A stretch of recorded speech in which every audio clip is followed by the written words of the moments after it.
오늘 읽은 본문에 대해서 여러분 좀 이해가 됩니까? 아마 무슨 얘기인지 도무지 이해가 안 될 겁니다. 그래서 여러분 오늘 말씀에 집중하시기를 바랍니다.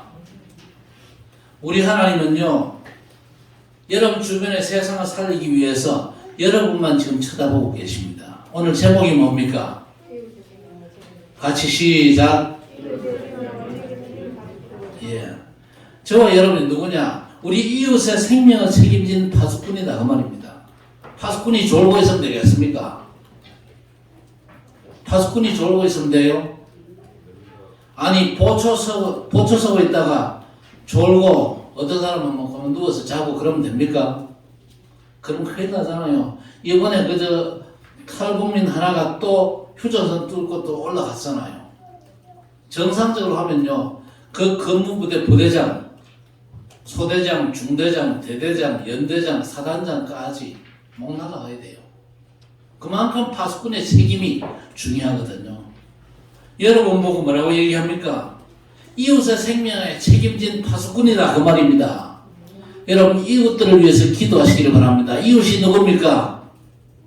내 남편이 이웃일 수 있어요. 내 부모 형제가 이웃일 수 있습니다. 일가 친척이 이웃일 수 있습니다. 내 이웃집에 사는 사람들이 이웃일 수 있고 내 친구도 이웃일 수 있고 많죠. 그리고 뭡니까? 직장 동료도 이웃일 수 있습니다. 이웃이 많아요. 그 이웃의 생명을 누가 책임졌다? 내가 책임지고 있다 그 말입니다. 그렇다면 일단 뭐부터 해야 됩니까? 기도부터 시작해야 된다 그 말입니다. 우리 하나님께서는 세상 살리기 위해서 파수꾼된 여러분을 쳐다보고 계시거든요. 그래서 여러분이 그 사역을 제대로 감당하기 위해서는요, 틀림없이 하나님 나라 보좌의 축복을 회복하셔야 됩니다. 그렇죠?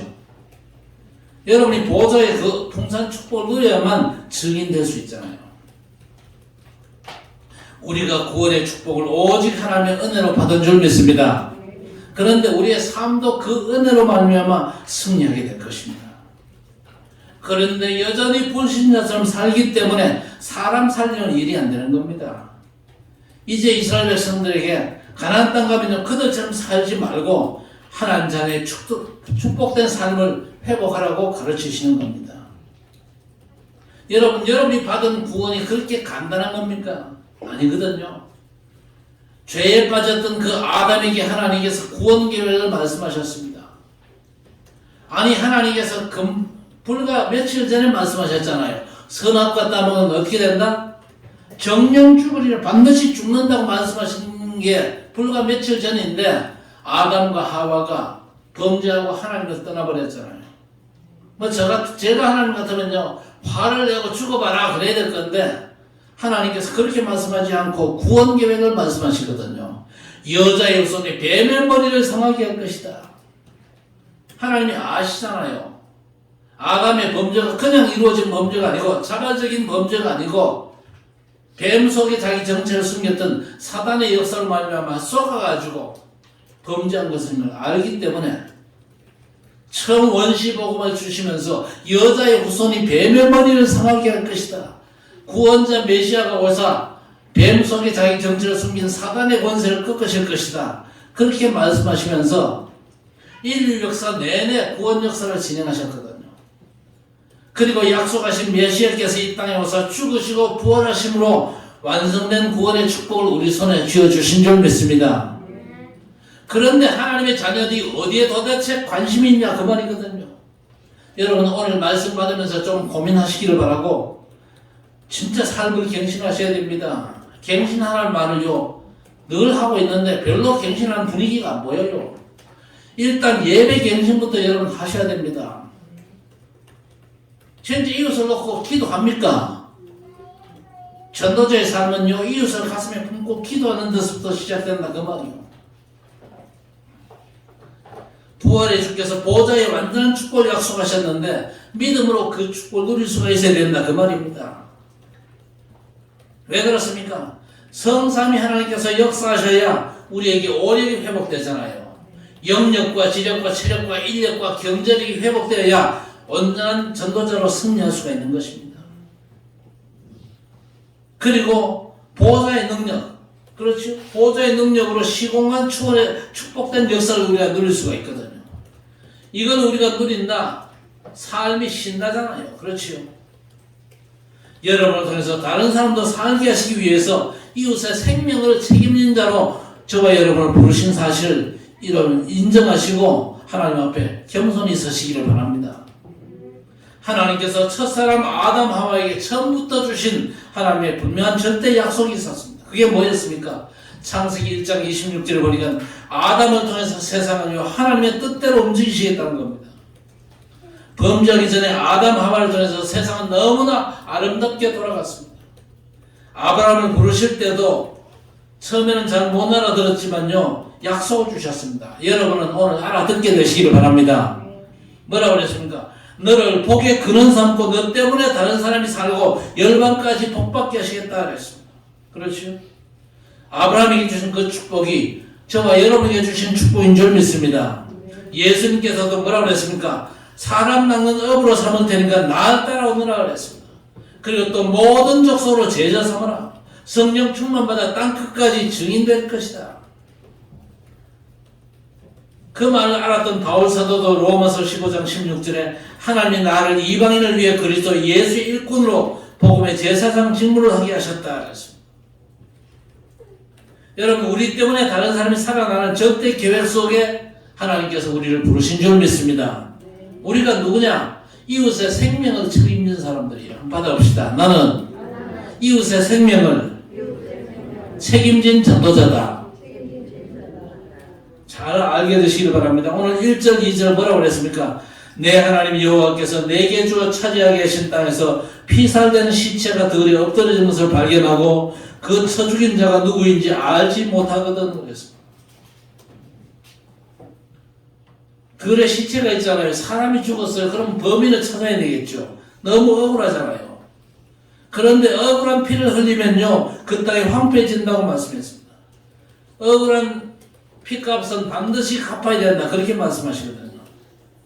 우리가 복음의 사람이기 때문에 복음으로 문제를 해결하게 해야 되는 것입니다.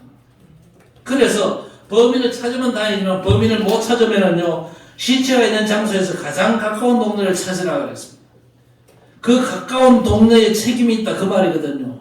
아니, 사람이 죽는 줄도 모르고 뭘 했냐 그 말입니다. 그 동네가 죽이지 않았더라도 그 사람의 피값을 해결하라는 겁니다. 해결 책임 뭡니까? 송아지 목을 꺾어 죽이면서 피값을 대신하게 해라는 거죠. 무슨 말입니까? 여러분 주변에 예수 믿지 않고 죽은 사람이 얼마나 되는지 한번 꼽아보시기 바랍니다. 그리고 여러분이 복음 전하지 않아가지고 그들이 지옥 갔다. 그건 틀림없이 여러분 책임입니다.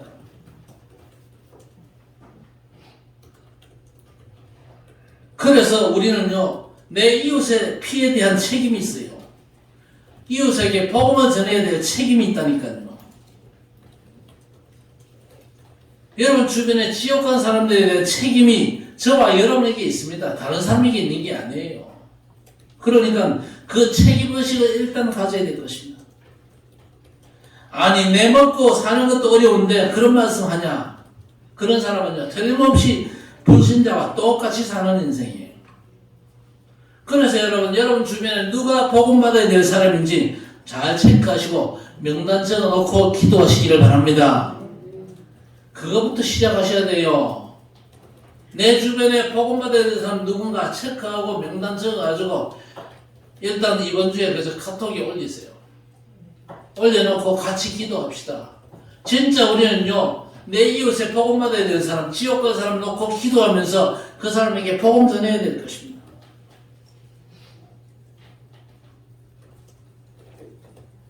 여러분, 성공할 삶의 방식을 주님께서 뭐라고 말씀하셨습니까? 먼저 그의 나라와 그의 의를 구하라. 그리하면 이 모든 걸 더해 주시겠다. 그렇게 말씀하셨거든요. 그런데 우리 이웃에 대해서 사실 우리가 너무 무심했잖아요. 복음 안 전한 건 그 두 번째고, 이웃들을 위해서 기도조차 안 하고 있다. 이런 무심한 인생들이 있습니까?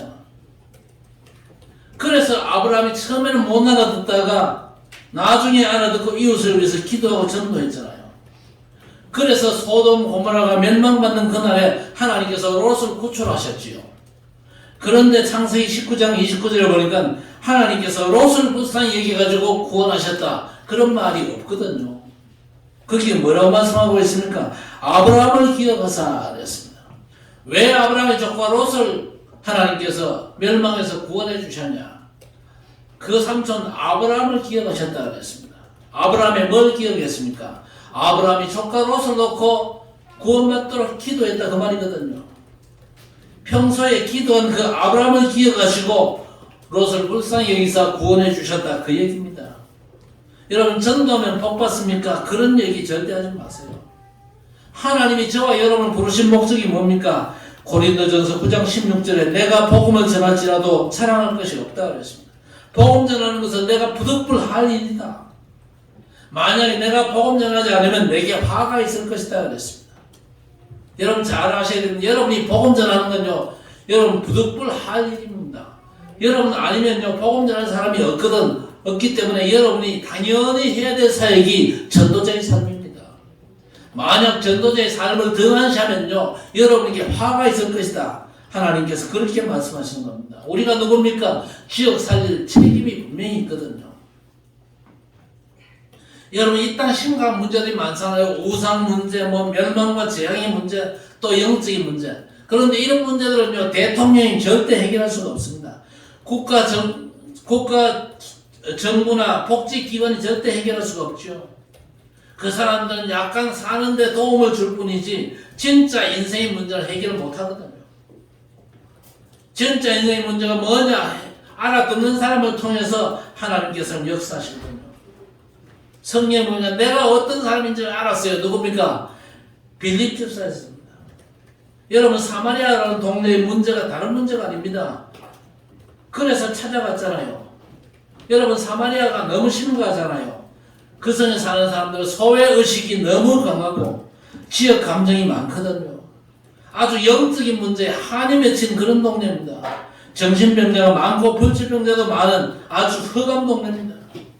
그들에게 찾아가서 그리스도를 말하는데 놀랍게도 알아듣기 시작한 그 시간부터 모든 사람에게 붙었던 더러운 귀신들이 나가고 중풍병자와 안전병이가 일어나고 흑암의 도시가 빛의 도시로 바뀌어지게 된 겁니다.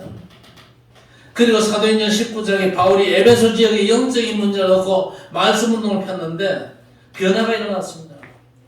사도행전 19장 20절에 이같이 주의 말씀이 힘이 있어 흥하여 세력을 얻으리라 그랬습니다. 여러분이 정말 지역의 문제를 놓고 가슴에 품고 기도하시면 변화가 시작될 줄 믿습니다. 그래서 우리는요, 내 이웃의 생명들을 놓고 기도를 시작해야 되는 겁니다. 사도행전 9장에 그런 중직자가 곳곳에 세워집니다. 우리 중직자 여러분 최고의 사명, 지역의 이웃을 놓고 기도를 시작하시기를 바랍니다. 그거 안 하면요, 중직자 하지 마요. 말로 합니까? 지역 살리기 위해서 영적인 사령관으로 세웠는데 그 영적 사령관의 제일 된 본분 뭡니까? 내 이웃 살리기 위해서 기도를 시작하는 겁니다. 하나님, 나로 말미암아 우리 교회로 말미암아 이 칠곡과 대구가 살게 하옵소서. 내 가정과 가문이 살게 하옵소서. 내 직장과 내 근무하는 회사가 살게 하옵소서. 그 기도 못하면요, 그야말로 양심도 없는 인간이지요. 오늘부터 진짜 기도가 시작되어지기를 바랍니다.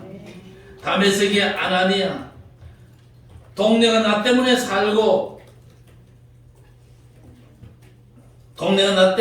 수 있다는 걸 알고 지역을 살렸잖아요. 그리고 루다의 에니아라는 사람, 요바의 여제자 다비다와 피장 시몬, 그리고 빌립보 지역의 루디아가 기도하는 중에 그 동네를 살리는 교회가 세워졌지요. 야손이 깨달았는데 데살로니가 살리는 교회가 세워졌습니다. 그리고 저 고린도에는요, 브리스길라 부부가 지역 살리는 사역을 감당을 했습니다. 사도행전 19장 10절에 지역을 책임진 자세로 기도하고 전도했는데 2년 만에 아시아 전체가 복음 듣는 역사가 일어났습니다. 아이고, 목사님이 전도하라고 강조하는구나. 그런 겁니까? 저와 여러분 칠곡과 대구에 대한 책임이 있어요. 하나님의 계획을 알고 기도하면 하나님의 역사가 시작된다 그 얘기거든요. 그리고 우리가 누굽니까? 이 시대를 치유할 제사장들 아닙니까? 그렇죠? 왕같은 제사장으로 이 시대를 치유해야 된다 그 말입니다. 그래서 오늘 4절에 흠없는 송아지의 목을 꺾고 제사장을 불러라 그랬습니다. 여러분 왜 송아지의 목을 꺾습니까? 성전 제사 때에 짐승을 죽이는 건 이해를 하겠는데 왜 송아지 목을 꺾습니까? 베드로전서 1장 18절 19절을 보니까 너희가 알거니와 너희 조상이 물려준 헛된 행실에서 대속함을 받은 것은 은이나 금같이 없어질 것으로 된 것이 아니요 오직 흠없고 정없는 어린 양 같은 그리스도의 보배로운 피로 된 것이니라 했습니다. 여러분 시대의 고질적인 문제와 재앙은요 오직 그리스도 복음으로만 해결이 가능한 줄 믿습니다. 우리가 예수 믿으면 구원받지만요 그걸로 끝나지 않습니다. 시대의 저주 재앙의 문제도 해결해야 되는데 그것도 복음으로만 가능하거든요. 그래서 이 땅에 오사 피 흘리신 분이 우리의 구원자 예수님 아닙니까? 마가복음 10장 45절에 대신 죽으실 대성물로 이 땅에 오셨다고 말씀합니다. 더 나아가서 우리는요 시대 문제를 위해서도 기도해야 될 것입니다. 송아지를 끌어올 때 그냥 오지 말고 제사장을 데리고 와라. 여러분 제사장이 누굽니까? 하나님과 사람 사이의 중보 역할을 감당하는 사람이죠. 백성을 대표해서 하나님께 예배드리고 하나님을 대신해서 백성을 축복하는 사람이 제사장입니다. 그래서 오늘 6절과 7절을 보니까 송아지를 깨끗한 물로 데려가서 죽이고 그 위에 손을 얹고 씻으라. 그러면서 하나님 우리가 이 사람을 보호하지를 못했습니다. 송아지의 피를 흘리면서 책임을 지겠습니다. 그렇게 하는 겁니다. 여러분이 이웃의 구원을 위해서 예수 이름으로 피 흘리신 예수 이름으로 기도하는 게 이웃에 대한 책임을 잘 지는 것이죠.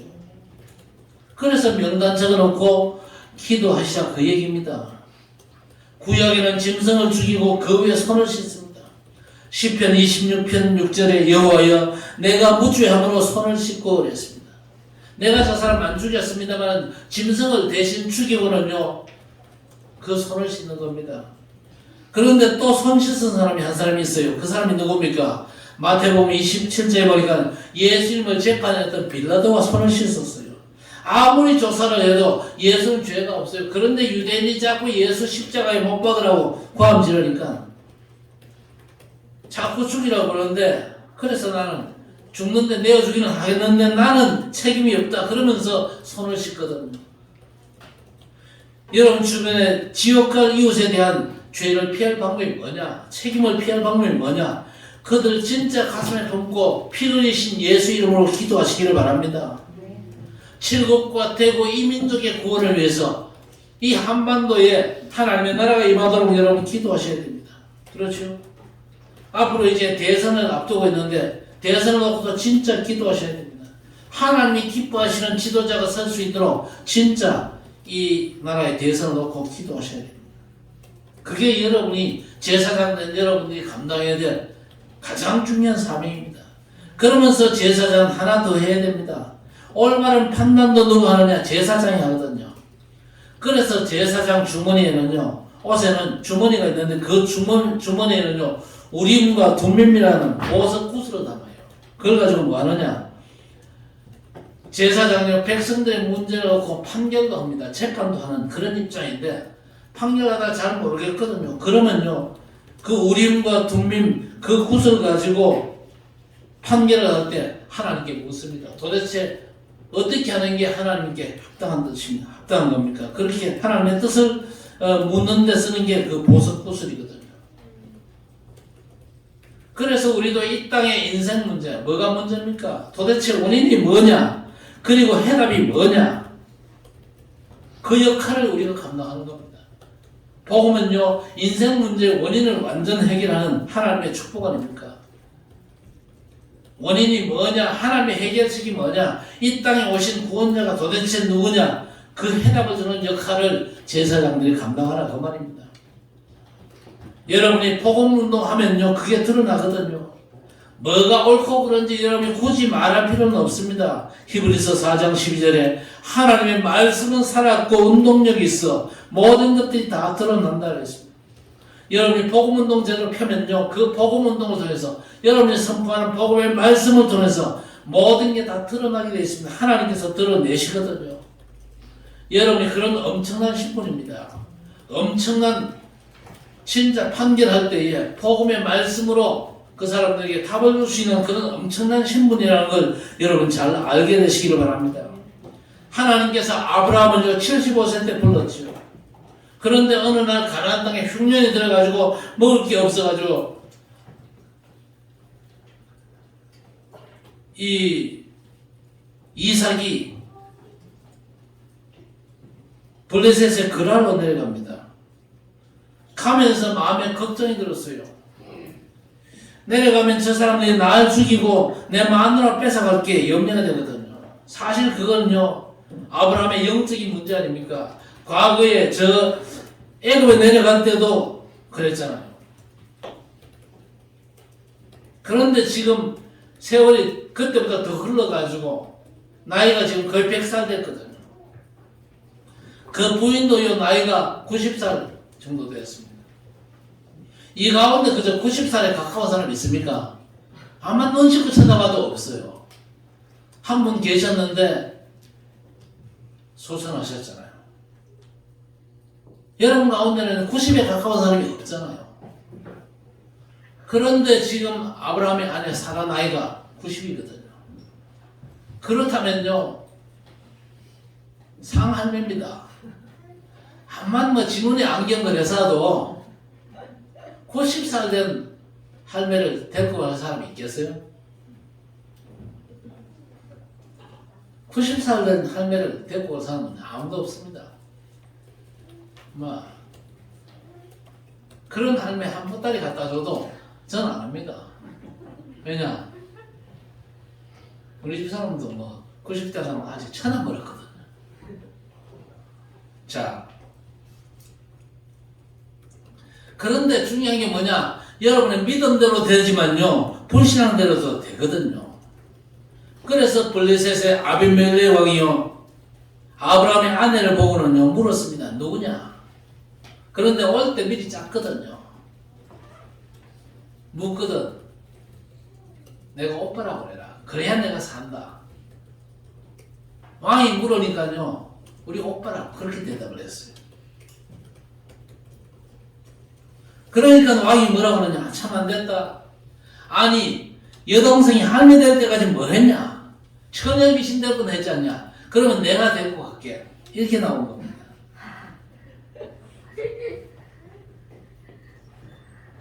아비멜렉 왕이요 90살 된 사라를 데리고 왔어요. 그런데 그날 밤에 하나님께서 아비멜렉의 집에 벌을 내려가지고 아비멜렉이 사라에게 손을 못 대게 했습니다. 아니 사라가 아비멜렉과 부부가 돼버리면 어떻게 됩니까? 아직 아브라함의 아들 이삭이 태어나기도 전이잖아요. 그래가지고 아비멜렉이요 하나님께 항의를 합니다. 하나님, 지 여동생이라고 그래서 내가 데리고 왔는데 내가 뭐 잘못한 게 있습니까?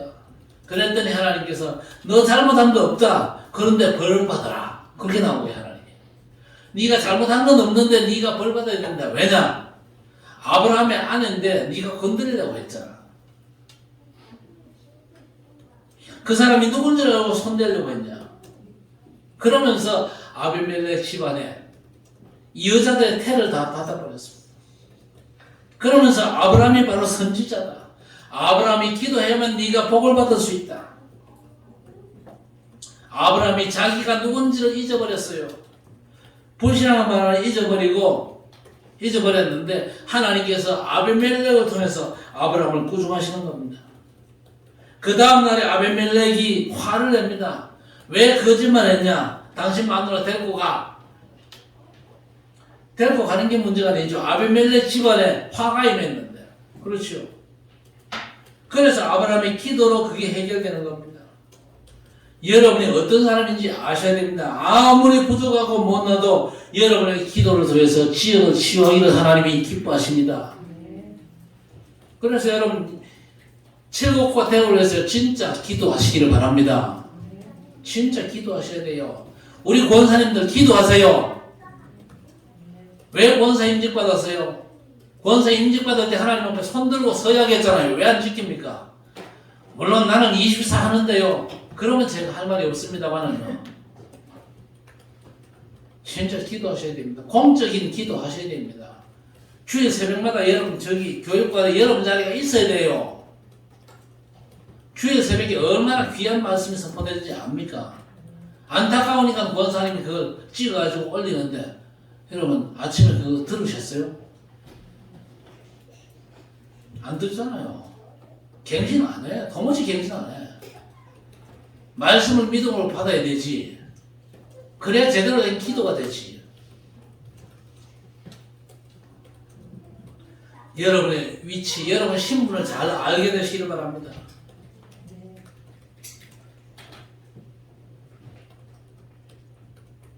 요셉이 가는 곳마다 다른 사람이 복받고 살아나는 응답을 받거든요. 보디발의 집과 감옥과 저 애굽까지 복을 받습니다. 여러분 다니엘 때문에 바벨론이 복을 받잖아요. 모세도 마찬가지입니다. 바울도 그 축복을 누렸거든요. 저와 여러분도 마찬가지입니다. 이 시대 문제 해결책을 제시할 제사장입니다. 그걸 여러분이 모르고 자꾸 딴짓하고 있으면 진짜 곤란합니다. 왕같은 제사장이다. 우리 신분이 그렇단 말이에요. 여러분이 말씀 묵상하면서 애쓸 것도 없습니다. 하나님이 나를 세우신 그 신분만 제대로 확인하면 되는 겁니다. 더 나아가서 하나님은 우리를 파수꾼으로 부르셨거든요. 파수꾼이 누구냐? 위기 속에서 피할 길을 알리는 자입니다. 오늘 9절에 너는 이와 같이 여호와께서 보시기에 정직한 일을 향하여 무죄한 자의 피 흘린 죄를 너희 중에서 제할지니라 그랬습니다. 억울한 일을 당하지 않도록 서로 돌봐야 한다 그 얘기입니다. 하나님께서 에스겔 선지자에게 분명히 말씀하셨거든요. 에스겔서 3장 16절 17절에 이를 때 인자야 내가 너를 이스라엘의 파수꾼으로 세웠으니 너는 내 입의 말을 듣고 나를 대신하여 그들을 깨우치라 그랬습니다. 파수꾼이 누굽니까? 백성과 성을 깨우치는 사람입니다. 저와 여러분이 이 시대의 파수꾼이요. 칠곡과 대고의 파수꾼입니다. 그래서 에스겔 3장 18절에 뭐라고 그랬습니까? 미리 깨우쳐 주라고 그랬습니다. 화가 임하기 전에 진노가 임하기 전에 미리 깨우쳐 줘라. 깨우치지 않아가지고 그거 망하면 그 핏값을 내 손에서 찾을 것이야. 경고했습니다.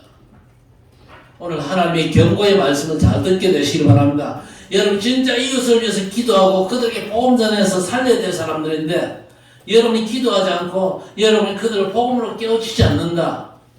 그 사람은 그 사람들 죄 때문에 지옥 가요. 그러나 그 핏값을 여러분에게 찾겠다. 하나님께서 그렇게 경고를 하십니다. 그런데 여러분이 깨우쳤어요. 그런데도 저 사람이 안 들어서 그러면요 네 책임 아니라는 겁니다. 그래서 로마서 10장 14절 15절에 믿지 아니하는 일을 어찌 부르리요 듣지도 못한 일을 어찌 믿으리요 전파하는 자가 없이 어찌 들으리요 보내심을 받지 아니하였으면 어찌 전파하리요 기록된 바 아름답도다 좋은 소식을 전하는 자들의 발이여 그랬습니다. 듣지도 못했는데 어찌 믿을 수 있겠냐? 전하는 자가 없는데 어찌 들을 수가 있겠냐? 아주 중요한 말씀을 주시죠. 여러분이 이런 귀한 사명을 감당해야 될 사람이라는 걸 여러분이 아시기를 바랍니다. 아름답도다 좋은 소식을 전하는 자들의 발이여 그랬습니다. 여러분 발이 이뻐봤자 얼마나 이쁘겠습니까? 매니큐어 바른 발이 아닙니다. 이 이쁜 발은 어떤 발입니까? 전도자의 발이 이쁘다 그 말입니다. 여러분의 발이 하나님 앞에 이쁜 발로 인정받게 되시기를 바랍니다. 여러분의 발이 전도자의 발이 되면요 하나님이 이뻐하십니다. 하나님이 이뻐하시면 그냥 두시겠습니까? 필요한 모든 걸 더하시는 겁니다. 자 그렇게 부르신 더 큰 이유가 뭐냐? 뭐겠습니까? 누가 뭐라고 해도 우리는요 복음의 빚진 자들이거든요. 우리에게 복음 전해주는 사람이 없다. 그러면 우리가 구원받을 수 없었잖아요. 우리나라 역사가 반만년 역사라는데 대부분 복음 몰랐던 역사거든요. 그 끔찍한 역사 속에 버려져 있었는데 왜 눈에입니까? 아무 관계도 없는 백인 선교사들이 순교하면서까지 우리나라에 복음을 전해줬잖아요. 그 복음을 우리가 듣고 이제 하나님의 자녀가 되었거든요. 너무 감사한 겁니다. 우리가 그냥 구원받았습니까? 하나님께서 엄청난 대가를 지불하셨잖아요. 고린도전서 6장에 값으로 산 것이 되었으니 그런즉 너희 몸으로 하나님께 영광을 돌리라 그랬습니다. 하나님의 아들 그리스도의 피값으로 우리를 구원하셨습니다. 엄청난 대가가 지불된 겁니다. 이렇게 우리가 빚진 자인데 복음의 빚진 자인데 우리가 이웃에 대한 책임을 감당 못한다.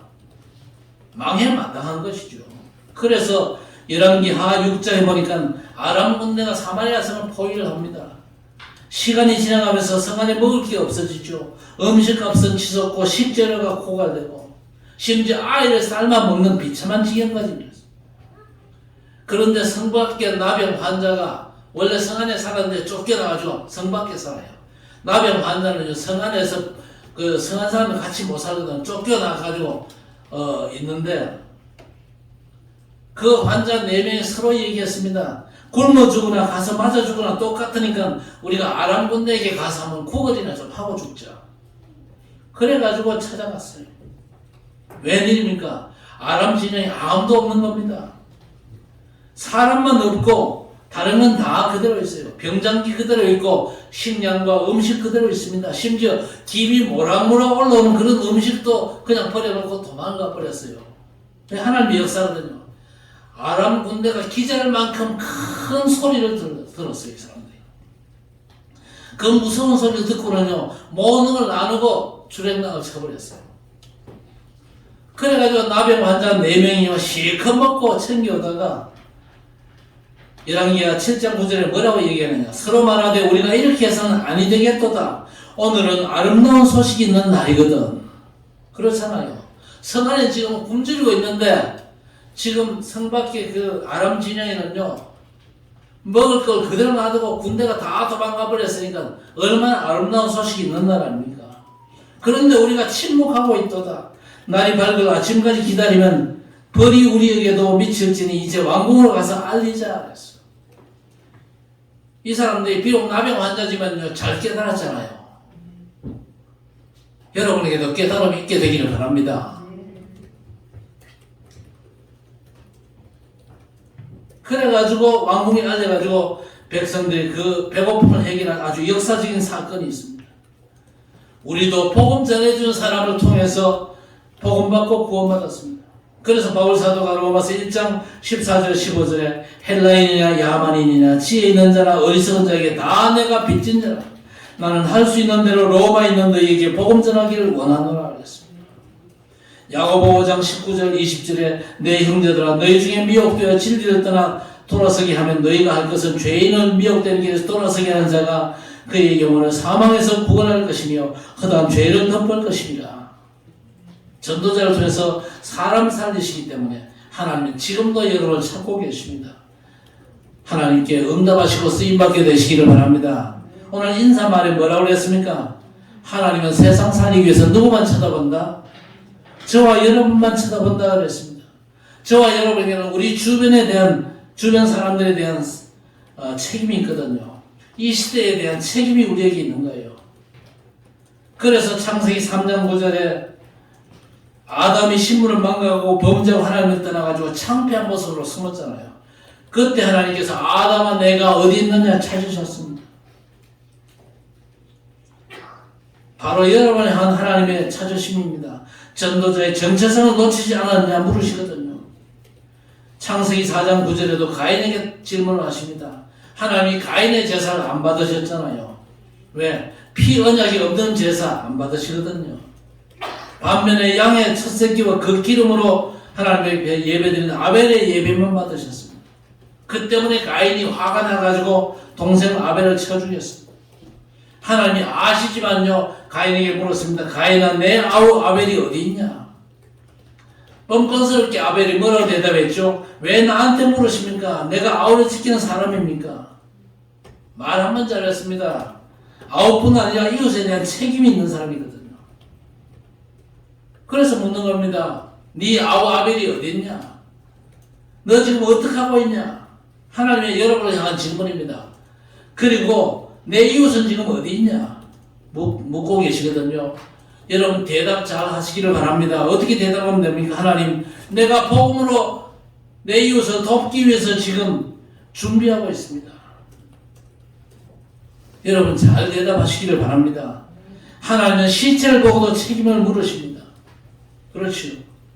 여러분 주변과 불신자, 낙심자에 대한 책임이 바로 여러분에게 있거든요. 여러분 책임의식만 가지면 기도할 수 있고, 기도하면 하나님께서 이웃을 살릴 수 있는 문들을 하나님이 여시거든요. 오늘부터 가장 중요한 사명을 감당하는 여러분 되시기를 바랍니다. 우리에게는 절대 사명이 있거든요. 연말이 되면요, 불이웃 돕는 분위기로 바뀌지 않습니까? 불이웃을 불신자도 돕잖아요. 그런데 우리에게는요, 절대 사명이 있는 것입니다. 세상 사람들의 시급한 문제는요, 여러분 통해서만 해결이 가능하거든요.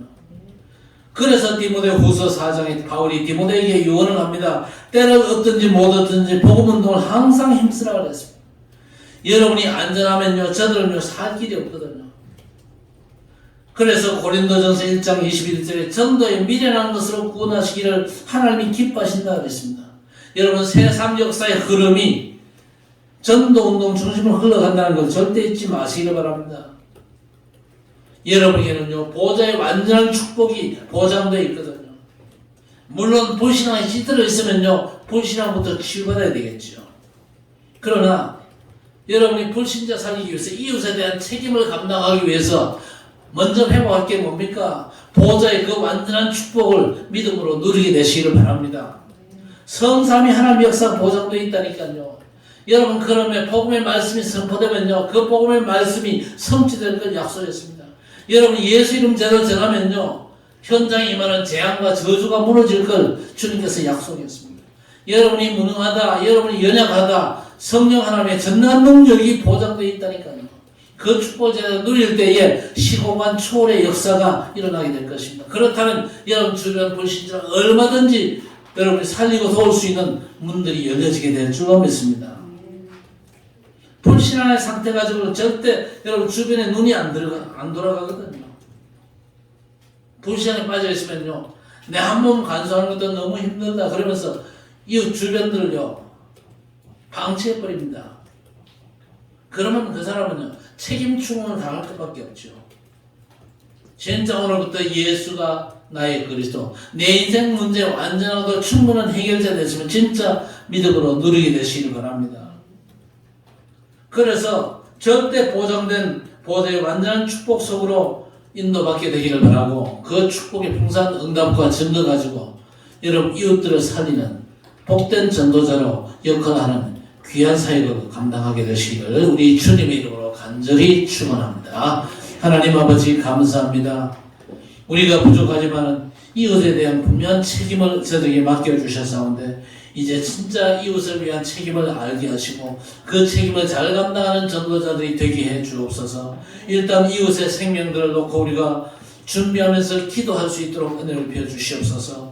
우리가 기도의 그 귀한 사명을 감당할 때에 파수꾼의 역할을 제대로 감당할 수 있을 줄 믿사오니 하나님, 우리가 복음의 축복을 누리면서 이 축복에서 지금 제외된 많은 심령들 놓고 안타까운 마음 가지고 기도를 시작하게 하시고 그들에게 예수가 그리스도 되심을 온전히 증거하는 전도자의 삶을 감당하는 축복된 사명자들이 되게 해 주옵소서. 우리가 연약하지만 우리가 그 사명 감당할 때 우리 주께서 우리 앞서 역사하사 문을 여시고 우리와 함께 하시며 응답과 증거 주셔서 틀림없이 이 복음 증거할 전도자로 온전히 세워주시고 쓰실 줄 믿습니다. 주님의 손에 쓰임받는 전도자들로 우리 이웃을 살리고 민족과 세계를 살리고 237과 5천 종족을 살리는 참된 전도자로 온전히 하나님의 일에 쓰임받는 참 복음의 사람으로 온전히 세워질 수 있도록 우리 하나님 역사해 주옵소서. 주께서 역사하실 것을 믿사옵고 예수님의 이름으로 간절히 기도드리옵나이다.